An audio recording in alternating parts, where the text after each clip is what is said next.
Stafi i maternitetit të Spitalit Bashki Akmat ka pritur lindjen e parë për këtë vit. Pas shumë kohësh në këtë maternitet janë rikthyer lindjet e bebeve, pasi më parë kishte mungesa të mjekëve specialist.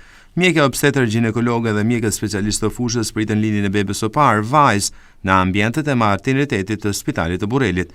Sipas bluzave të bardha maternitetit të Spitalit Bashki Akmat, bebja që prindërit e kishin pagëzuar me emrin Isabela u sol në jetë në metodën cezariane për të ruajtur shëndetin e plotë të nënës.